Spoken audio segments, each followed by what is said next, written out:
എന്തുകൊണ്ട് മലപ്പുറം ജില്ല വിഭജിക്കണം?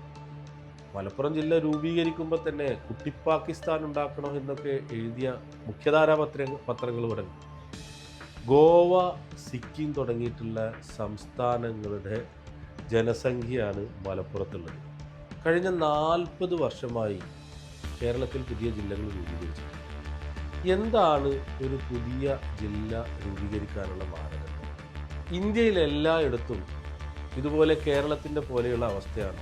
ജാർഖണ്ഡിൽ ഏറെക്കുറെ 3.30 കോടിയാണ് കണക്കാക്കിയിട്ടുള്ള ജനസംഖ്യ. അസമിലാണെങ്കിൽ 3.12 കോടി. ജാർഖണ്ഡിൽ 24 ജില്ലകളുണ്ട്. അസമിൽ 31 ജില്ലകളുണ്ട്. കേരളത്തിൽ ഒരു 14 ജില്ലകൾ മാത്രം. വി ഡി സതീശൻ മുഖ്യമന്ത്രിയായിട്ടുള്ള പുതിയ മന്ത്രിസഭ അധികാരത്തിൽ വന്നിരിക്കുകയാണല്ലോ. അപ്പോൾ ഈ ഒരു കാര്യം ഇങ്ങനെ ശ്രദ്ധയിൽപ്പെടുത്തണമെന്ന് തോന്നി. കാര്യം മറ്റൊന്നുമല്ല, തിരൂര് സബ് കളക്ടർ ഈ അടുത്തൊരു പ്രസ്താവന നടത്തിയത് വലിയ ചർച്ചകൾക്കും വിവാദങ്ങൾക്കും വഴിവെച്ചിരുന്നു. അദ്ദേഹം പറഞ്ഞത് ഭരണപരമായിട്ടുള്ള കാര്യങ്ങൾക്ക് വേണ്ടി മലപ്പുറം ജില്ലയെ രണ്ടായി വിഭജിക്കുന്നത് നന്നായിരിക്കും. തിരൂർ ആസ്ഥാനമായിട്ടുള്ളൊരു ജില്ല, മറ്റൊരു ജില്ല എന്നുള്ള തരത്തിൽ രണ്ടായി വിഭജിക്കുന്നത് നന്നായിരിക്കും എന്ന് പറഞ്ഞു. ഇതിനു മുമ്പ് ഇത്തരം ഒരു ആവശ്യം SDPI മുന്നോട്ട് വെച്ചത് ശ്രദ്ധയിൽപ്പെട്ടിരുന്നു. എന്തുകൊണ്ട് മലപ്പുറം ജില്ല വിഭജിക്കണം? കേരളത്തിലെ ഏറ്റവും കൂടുതൽ ജനസംഖ്യയുള്ള ഒരു ജില്ലയാണ് മലപ്പുറം. വിസ്തൃതിയുടെ കാര്യത്തിൽ ഇടുക്കി, പാലക്കാട് കഴിഞ്ഞാൽ മൂന്നാമതായി നിൽക്കുന്ന ജില്ലയാണ്. 41.12 ലക്ഷം ആളുകളാണ് മലപ്പുറത്തെ ജനസംഖ്യ. ഇത് 2011 കണക്കാണ്. ഇന്നിപ്പോൾ 2026 ആയി. അപ്പോൾ സ്വാഭാവികമായിട്ട് ആനുപാതികമായിട്ട് ജനസംഖ്യയിൽ വർധനയും വന്നിട്ടുണ്ടാവും. ഇന്ത്യയിലെ മറ്റ് സംസ്ഥാനങ്ങളുമായിട്ട് താരതമ്യം ചെയ്യുമ്പോൾ ഗോവ, സിക്കിം തുടങ്ങിയിട്ടുള്ള സംസ്ഥാനങ്ങളുടെ ജനസംഖ്യയാണ് മലപ്പുറത്തുള്ളത്. 3554 ചതുരശ്ര കിലോമീറ്റർ വിസ്തൃതിയിൽ കിടക്കുന്ന ഈ ജില്ലക്ക് 7 താലൂക്കുകളാണ് ഉള്ളത്. കഴിഞ്ഞ 40 വർഷമായി കേരളത്തിൽ പുതിയ ജില്ലകൾ രൂപീകരിച്ചിട്ടില്ല. ഏറ്റവും അവസാനമായി രൂപീകരിച്ച ജില്ല കാസർഗോഡാണ്. 1984 മെയ് മാസത്തിലാണ് കാസർഗോഡ് ജില്ല രൂപീകരിക്കപ്പെടുന്നത്. കണ്ണൂർ ജില്ല വിഭജിച്ചാണ് കാസർഗോഡ് ജില്ല ഉണ്ടാകുന്നത്. അതിനുശേഷം പിന്നെ ജില്ല രൂപീകരിച്ചിട്ടില്ല. എന്താണ് ഒരു പുതിയ ജില്ല രൂപീകരിക്കാനുള്ള മാനദണ്ഡങ്ങൾ? ഒന്ന്, ഭരണപരമായ സൗകര്യം. കാരണം ജനസംഖ്യ വലിയ രീതിയിൽ കൂടിക്കഴിഞ്ഞാൽ ഭരണത്തിന് ശ്രദ്ധ കേന്ദ്രീകരിക്കുന്നതിൽ അപാകതയുണ്ടാകും. അതുകൊണ്ട് പോപ്പുലേഷൻ അനുസരിച്ച് ജില്ലകൾ രൂപീകരിക്കും. നമ്മൾ പഞ്ചായത്തിൽ വാർഡൊക്കെ രൂപീകരിക്കുന്നതും അങ്ങനെ തന്നെയാണ്. ജനസംഖ്യ കൂടുമ്പോൾ കുറേ ആളുകളെ ശ്രദ്ധിക്കാൻ ബുദ്ധിമുട്ടുണ്ടാകും. അതുകൊണ്ട് ശ്രദ്ധ കിട്ടാൻ വേണ്ടിയിട്ടാണ്.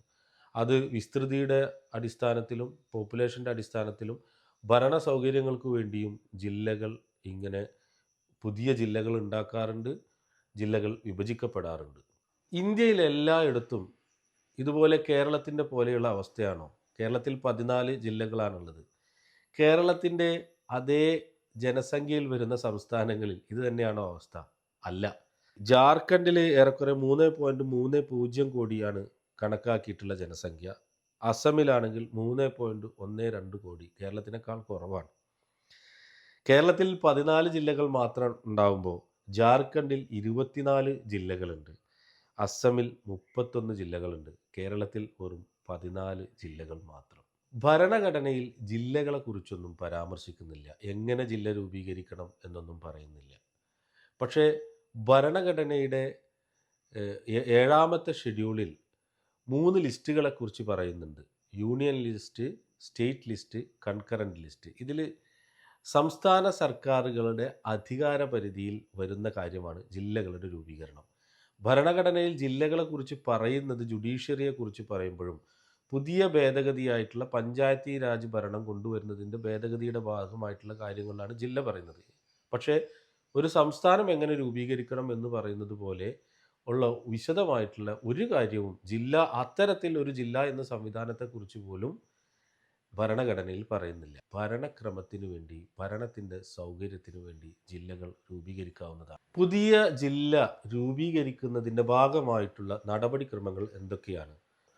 ആദ്യം ഈ ജില്ലയുടെ രൂപീകരണവുമായി ബന്ധപ്പെട്ട് പഠിക്കാനായി കമ്മീഷനെ വെക്കണം. കമ്മീഷൻ റിപ്പോർട്ട് കൊടുക്കും. അതിൻ്റെ അടിസ്ഥാനത്തിൽ അവിടെയുള്ള മറ്റ് ജനങ്ങളുടെ പരാതിയൊക്കെ സ്വീകരിച്ചതിൻ്റെയും അത് കേട്ടതിൻ്റെയും ഒക്കെ അടിസ്ഥാനത്തിൽ ക്യാബിനറ്റ് അതിന് അംഗീകാരം നൽകുന്നു. ക്യാബിനറ്റ് ഔദ്യോഗിക ഗസറ്റിൽ വിജ്ഞാപനം നൽകുന്നു. ഇക്കാര്യത്തിൽ കമ്മീഷനും ഗവൺമെൻറ്റും പല കാര്യങ്ങളും പരിശോധിക്കും. കാരണം നിലവിലുള്ള താലൂക്കുകൾ എത്ര, എങ്ങനെയാണ് സൗകര്യപ്രദമായി വിഭജിക്കാൻ കഴിയുക, ഏതൊക്കെ ഭാഗങ്ങളായി വിഭജിക്കണം എന്നുള്ള കാര്യങ്ങളൊക്കെ പരിശോധിച്ചുകൊണ്ടാണ് ഇങ്ങനെ വിഭജനം ഉണ്ടാവുക. മലപ്പുറത്ത് ജീവിച്ച ഒരാൾക്ക് മനസ്സിലാവും. ഇപ്പോൾ ഞാൻ ജീവിക്കുന്നത് പൊന്നാനി താലൂക്കിലെ എടപ്പാൾ പഞ്ചായത്തിൽപ്പെട്ട ഒരു സ്ഥലത്താണ്. എന്നെ സംബന്ധിച്ച് മലപ്പുറം ജില്ലയുടെ അതിർത്തിയായിട്ട് മലപ്പുറം ജില്ലയിലേക്ക് പോണേക്കാളും എളുപ്പമാണ്, മലപ്പുറത്തേക്കാണ് പോകേണ്ടത്. അവിടുത്തെ കളക്ടറേറ്റിലേക്ക് പോകേണ്ടതിനേക്കാളും എളുപ്പമാണ് എനിക്ക് തൃശ്ശൂരേക്ക് പോകേണ്ടത്.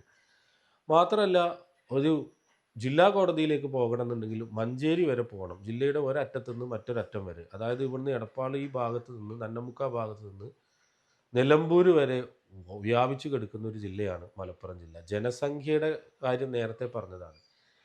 പക്ഷെ പലപ്പോഴും ഇത്തരം ഒരു ചർച്ച ഉയർന്നു വരുന്ന സമയത്ത് മലപ്പുറം ജില്ല രൂപീകരിക്കുമ്പോൾ തന്നെ കുട്ടി പാകിസ്ഥാൻ ഉണ്ടാക്കണോ എന്നൊക്കെ എഴുതിയ മുഖ്യധാരാ പത്രങ്ങൾ ഇവിടെ ഉണ്ട്. ഈ ജില്ലയിൽ ജീവിക്കുന്നവരുടെ മതം നിങ്ങൾ മറന്നു കളഞ്ഞേക്ക്.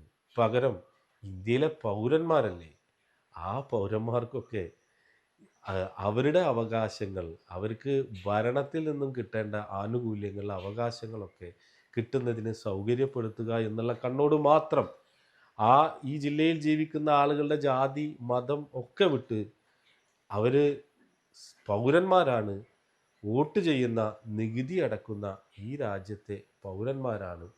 അതുകൊണ്ട് ഭരണം, ഭരണഘടന, നിയമം ഇതൊക്കെ എങ്ങനെ അവരോട് നീതിപരമായി പെരുമാറേണ്ടതുണ്ട് എന്ന് ആലോചിച്ചു കഴിഞ്ഞാൽ നമുക്കൊരു കാര്യം മനസ്സിലാവും.